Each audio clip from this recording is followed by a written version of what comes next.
It's a tiny little word. It shows up 2 times in this gospel reading today, verse 23 and verse 25. But. There it is. B-U-T. But.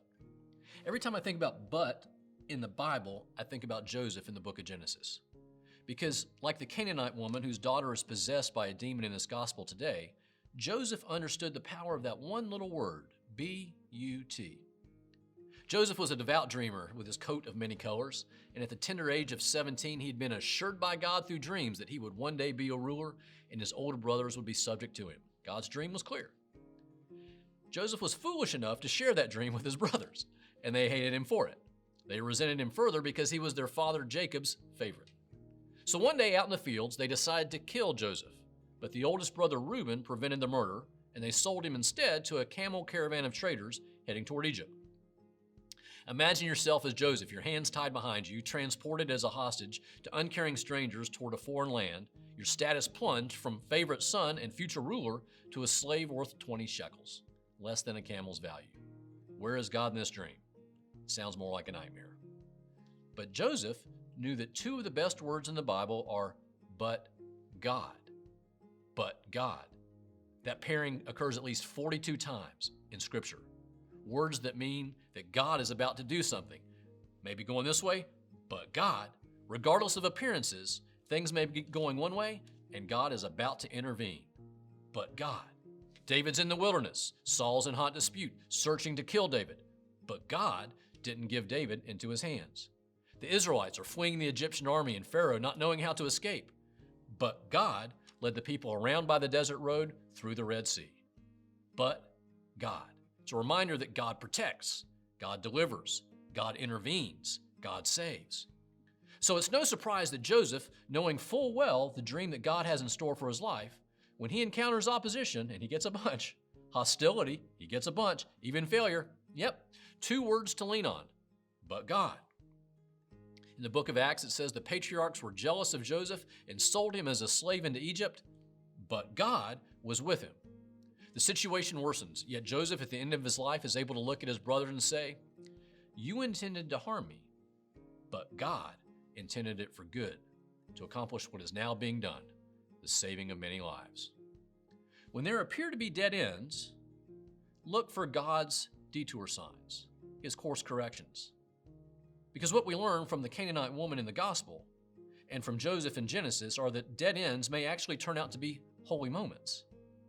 If the dream for your life is truly God's dream, if he has given the destination, he will make the necessary course corrections. There are no dead ends. Nothing is impossible with God. Down in Egypt, God helps with the first detour. Joseph gets sold to a good man named Potiphar, who put him in management over the household. Joseph manages, and ability to discern God's purpose through dreams astounds Potiphar.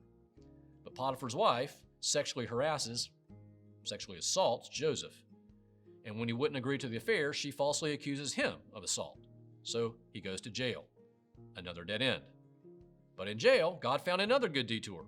The jailer puts Joseph in charge of the prison, and he interprets dreams of 2 different inmates who worked in Pharaoh's household. One of them, the cupbearer, is released and returns to the Pharaoh. And he promises to remember Joseph and help him, but he forgot. Another dead end. 2 years later, Pharaoh has a dream and desperately wants somebody to interpret it. And the cupbearer goes, I remember this guy in prison named Joseph. He was filled with God's wisdom. He interpreted dreams. He also advised Pharaoh on policies for government and became the second in command. Joseph has been transformed. It was a dead end, and God turns it into a holy moment. What seemed unholy has become holy. Joseph learned to trust God. Trust God. Joseph had dreams. His jealous brothers sold him into slavery. But God was with him. He was accused by Potiphar's wife and jailed. But God was with him. He was forgotten by the cupbearer. But God was with him.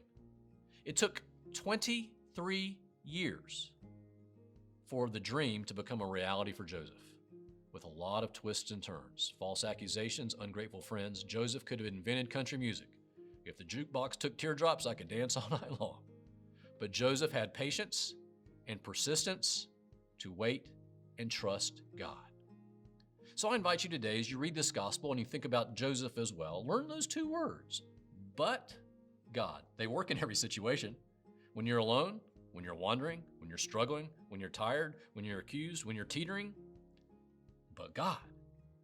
Joseph trusts God, and as a result, 23 years of detour, prison, poverty, suffering, and Joseph actually gets better, not bitter. God has a dream for your life, and it will require your cooperation. There will be challenges. Everyone's not going to be excited about God's dream. You'll hit what appear to be dead ends, setbacks, disappointments. There will be times when you want to give up. In those moments, in those very moments, turn to God. I mean, really, where else will you go? Don't give up. He will help turn what could make you bitter into something that will make you better. Because there truly are no more beautiful words than, but God.